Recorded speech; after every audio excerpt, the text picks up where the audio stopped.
Hepinize merhabalar dostlar, hoş geldiniz. Yepyeni bir gün ve yepyeni haberler arkadaşlar. Biz bu haberi yapalım mı demiştik ama biz yapmadan Paris Saint-Germain gelmiş ve Arda Güler'imize 115 milyon euro teklif etmiş. Hala Arda Güler'i eleştirenler var. Arda Güler Real Madrid seviyesinde değil. Kesinlikle Türkiye'ye geri dönmeli falan diyenler var dostlar. Arda Güler'in dün oynadığı Ferencvaros maçındaki performansı gördüyseniz bütün Real Madrid'li oyuncular oynadı arkadaşlar. Vinicius oynadı, Valverde oynadı, Bernardo Silva oynadı. Onlar da Ferencvaros'a karşı oynadı ama en iyisi Arda'ydı arkadaşlar. Ki zaten bu yaşına kadar kırdığı rekorları anlattığım bir videoda olacak kartlarda, lütfen o videoyu gidin izleyin. Orada belgesel gibi her şeyi anlattım. Bu çocuk 21 yaşında. Ve gelen teklif de bu arkadaşlar. Ve Arda Güler Paris Saint-Germain'e de çok yakışır bu arada. Eğer Real Madrid'de hala Arda Güler'e bir yer açılamıyorsa Arda Güler'e gelen teklif de ortada. Ve gideceği yerde de İlk 11'de oynama garantisi var. Arda Güler'le Paris Saint-Germain kadrosu kuracağız ve Real Madrid'e dönüp orada da bir kadro kuracağız. Bakalım Arda için hangisi daha konforlu olacak? Sanırım Fichaj diye okunuyor arkadaşlar. Bu haber sitesi bu habere girdi ve gündeme de bomba gibi düştü. Ben uyanır uyanmaz herkes videomun altına, son videonun altına bu yorumları yapmış. Bu arada videomuz da çok güzel izlenmiş arkadaşlar. Bu videoya da en az 1000 like atarsanız, çünkü kanalımızın bugün 1. yıl dönümü. 1000 like'ı da geçelim. Doğum günümüz de kutlu olsun, kanalımızın doğum günü. Paris Saint-Germain Arda Güler için Real Madrid'e resmi teklif yaptı. 115 milyon euro. Az bile arkadaşlar. 150 etmesi lazım Arda'nın. Şimdi gelelim Paris Saint-Germain'in Arsenal maçı kadrosuna. Yani final maçı, Şampiyonlar Ligi final maçı kadrosuna. Kvara var, Dembele, Doué, Ruiz, Vitinha, Neves, Mendes, Paco, Marquinhos, Hakimi ve Safonov var kalede. Evet, şöyle gelelim. Dün hazırlık maçı vardı. Paris Saint-Germain'in Manchester United'la %59 topla oynama oranı arkadaşlar. Paris Saint-Germain'in Arda olsa burası herhalde 70'lere falan çıkardı. 6 şut çekmişler, 3'ü isabetli. Bu şekilde 14 tane şut çekmiş Manchester United, 7 tanesi isabetli olmuş. Şöyle son maçta, hazırlık maçında oynayan kadroya bakalım. Bu tarz oyuncular var arkadaşlar. Tabii ki de bu az kadrosu değil. Hemen şöyle az kadrosuna geçelim. Yani Arsenal maçı kadrosunu baz alıyoruz. Kvara var, Dembele var, Doué var. Tamam, buradakiler okey arkadaşlar, bunlar oynar. Evet, öndeki adamın Ballon d'Or'u falan var, öyle diyelim arkadaşlar. Neves, Vitinha, Ruiz. Şimdi Arda Güler'in görev alacağı bölge şu 3 isimden birisi. Yani görevi kimden devralacak? Arda'yı isteyen Paris Saint-Germain ve Paris Saint-Germain dediğimiz takım da son 2 sezonun Şampiyonlar Ligi şampiyonu olan takımı. Mesela Mbappe gibi böyle 40 gol atan bir oyuncusu da yok ama takım oyunu oynuyorlar ve bütün kupaları da silip süpürüyorlar. Arda'nın formayı alacağı isimler şu üçünden birisi. Ona bir bakacağız. Defans hattı da böyle. 2 sezondur da Şampiyonlar Ligi'ni alıyorlar biliyorsunuz. Şöyle Paris Saint-Germain kadrosuna bir geldim arkadaşlar. Ya buraya Beraldo'yu yazmışlar da buraya Neves'i bir koyalım. Hemen aldık. Evet, Ruiz var şimdi burada değil mi dostlar? Vitinha merkez orta sahada oynuyor. Ya şöyle de göstermem gerekiyor. Burada Neves yok ama arkadaşlar. 7 asist 1 gol. Beraldo 1 asist 2 gol. Fabian Ruiz 4 asist 1 gol arkadaşlar. Şu şekilde bir şeyi var. Performansları var yıl içinde. Ruiz'i buradan çıkarıp Arda Güler'i buraya alıyoruz baba. Real Madrid kaybeder demiştik. Arda'ya her zaman her yerde kapı var demiştik arkadaşlar. Vitinha. Şimdi Vitinha ile Arda Güler yer değiştirir mi? Luis Enrique Arda'yı nasıl kullanır? Vallahi şu şekilde olursa ölümcül de olabilir burası. Ama bence bu şekilde oynatmaları lazım arkadaşlar. Hemen pozisyonu değiştirmesi gerekiyor. Bu ikisinin Arda Güler'in arkasını toplaması gerekiyor. Çünkü Arda Güler 10 numara pozisyonunda bambaşka bir şeye evriliyor. Dün de gördük maçta. Bernardo Silva girdikten sonra Arda Güler şu pozisyona geçti arkadaşlar. Bu kadro üzerinden gösterdim. Buraya geçtiği zaman Real Madrid topu ileri götürmekte çok zorlandı. Arda Güler buradaki bağlantıyı çok güzel kuruyor. Bence bu iki arkadaşı Arda Güler'in arkasını toplamasıyla görevlendirmesi lazım. Luis Enrique'nin bu şekilde bir şeye dönüşebilir, evrilebilir bu kadro. Önündeki isimlere bir bakın. Barcola buradan ayrılacaktır ve sanırım Paris Saint-Germain Ferran Torres'le anlaştı arkadaşlar. Barcelona'nın forveti. Önünde o da oynayabilir. Dembele sağa kayabilir. Ferran Torres önüne gelebilir. Solunda zaten Kvaratskhelia gibi bir yetenek var. Arkasında 2 tane dünya devi orta saha oyuncusu var. Beraldo da 22 yaşında arkadaşlar. Beraldo'yu söylemiyoruz ama o da artık rotasyon olarak girer diye düşünüyorum. Tam da hakim değilim kadrosuna, biliyorsunuz biz Real Madrid'i, Juventus'u falan takip ediyoruz. Ama bir anda Paris Saint-Germain haberi çıkınca da tabii ki de buraya da bir döndük. Barcola'nın olduğu yerde şimdi Ferran Torres gelecek dedik. Bu kadroda Arda neler yapar? İnanılmaz işler yapar ve çok da rahat oynar. Ben ilk 11'de kalacağım mı? İlk 11'e gireceğim mi? İşte bana süre verecekler mi? Mobbing yiyecek miyim? Böyle derdi de olmayacak arkadaşlar. Gerçekten çok konforlu bir alan olacaktır Paris Saint-Germain'de. Yeri gelir Arda buraya da geçer arkadaşlar. Burada da oynayabilir. O zaman da kadro yine buna döner arkadaşlar. Barcola'nın yerine de yine Fabian Ruiz gelir. Beraldo gelir. Birileri gelir buraya. Arda burada da yapar arkadaşlar. Burada hatta yıldız bir oyuncuya bile evrilebilir. Burayı çok iyi oynar. Ama orta sahanın sağını oynayamaz arkadaşlar.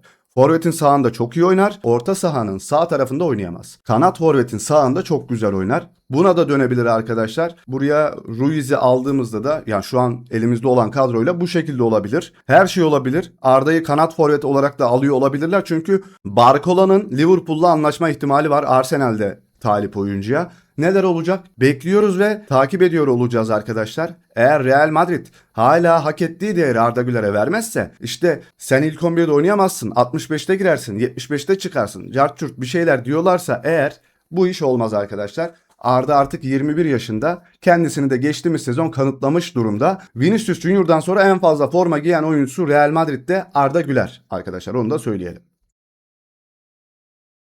Hemen gelelim dünkü maçtan sonra çıkan haberler arkadaşlar. Herkes İspanya basını falan böyle inanılmaz övgüler. Biz zaten ne olduğunu biliyorduk da her zaman övüyorduk. Onlar görünce övüyor. Biz onun içindeki cevheri de görüyoruz arkadaşlar.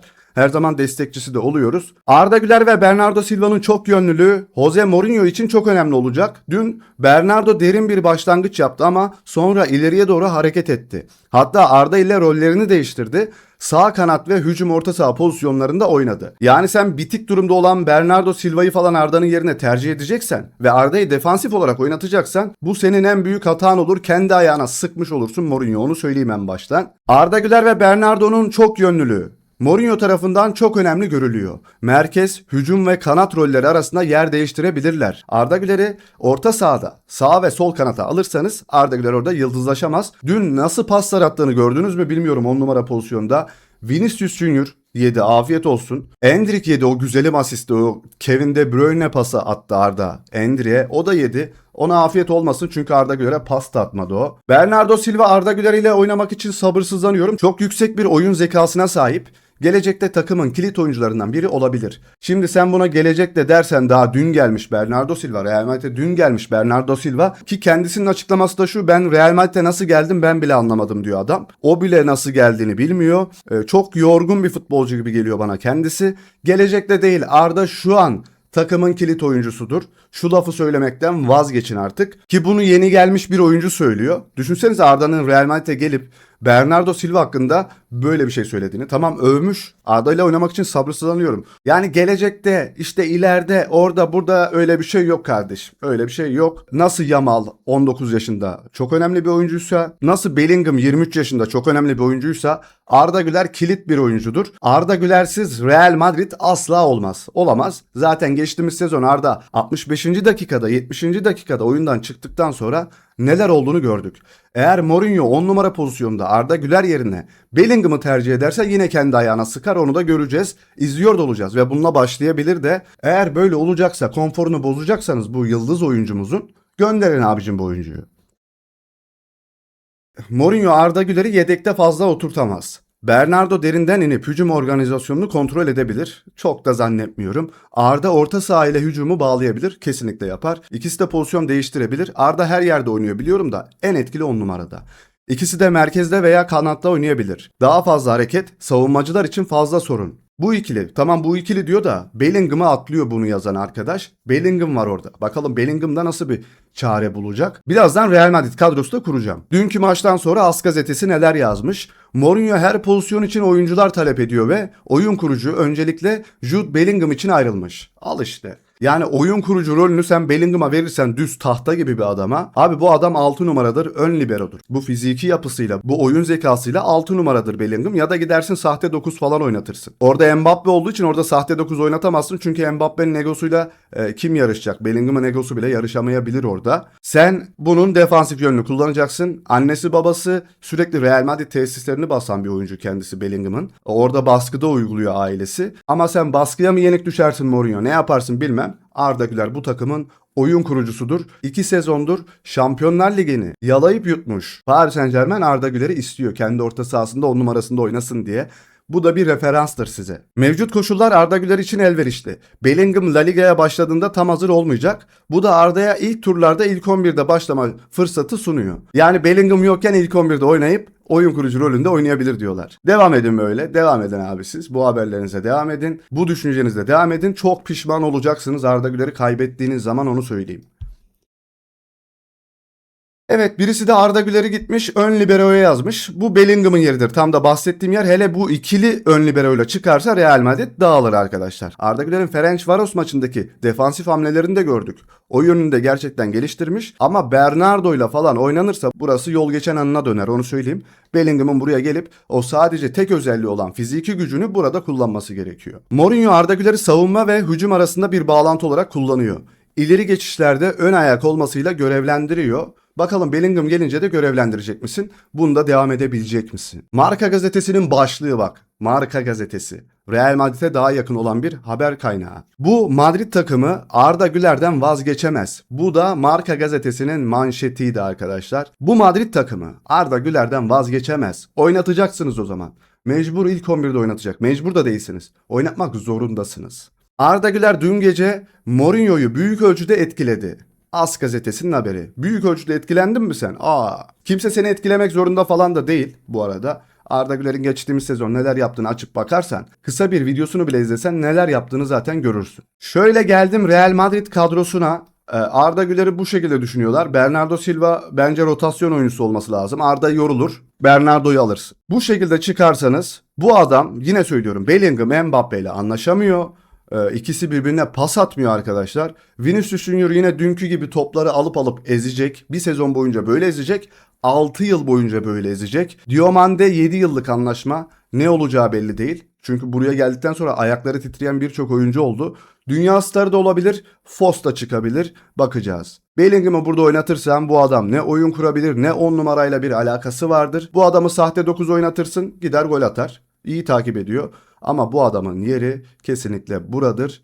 Bu ilk 11 ile çıkmalıdır. Real Madrid. Buraya Trent Alexander-Arnold'u yazıyorlar. Arda'yı buraya koyuyorlar bak kadrolarda arkadaşlar. Şuraya Trent'i koyduğunuz zaman Ferencvaros maçında ikinci yarı Trent girdikten sonra zaten buradan bir sürü atak yediler. Arda Güler'in de burada olmasıyla Arda arkasını mı kontrol etsin, İleri mi gitsin, ne yapsın bilmiyorum. Arda Güler Dumfries'le daha iyi oynuyor bu arada. İkisi güzel de paslaşıyorlar. Arda'ya pas atan nadir oyunculardan birisi Dumfries'de. Dediğim gibi Arda'yı burada oynatmayacaksanız kardeşim satın. Doya doya izleyelim. İsteyeni talibi de çok. Siz bilirsiniz. Real Madrid'den başka takım mı yok derseniz şu an Real Madrid'den daha başarılı takımlar da var. Takım olabilen takımlar var. Bunların hepsi tenis sporcusu gibi biraz bireysel oynuyorlar. Eğer bundan vazgeçip takım oyunu oynayıp oyun kurulumu anlamında takımı da Arda Güler'e teslim ederseniz o zaman işte başarı da kendiliğinden gelecektir. Arda bu yaptığı meziyetleri zorlayarak yapmıyor. Çünkü onun içgüdülü oyunu var biliyorsunuz. Bunu isteyerek yapmıyor arkadaşlar. Bu zaten onun oyun tarzı. Bellingham bu oyun tarzını zorlasa da yapamayacak. Arda Güler'i burada oynatırsan çok fazla verim alamazsın. Arda Güler'i buraya getirirsen offroad yollarında spor bir araba kullanmış olursun. Ama Arda'yı buraya alırsan düz asfaltta spor arabanın gücünü de görürsün. Bu kadar basittir arkadaşlar. Diyeceklerim bu kadar. Sizler neler düşünüyorsunuz? Arda Paris Saint-Germain'e gitmeli mi? Real Madrid Arda Güler için neler yapmalı? Bunları da yazın arkadaşlar. Yani Arda Paris Saint-Germain'e giderse yıldız bir futbolcu da olabilir. Dediğim gibi ileri kanatta da oynayabilir. Ama Real Madrid'de kalıp böyle bu şekilde bunlarla uğraşacaksa hiç uğraşmasın. Arda Güler yıldız bir oyuncudur. Dokunulmaz bir oyuncudur Real Madrid'de. Onun gibi bir oyuncusu da yoktur.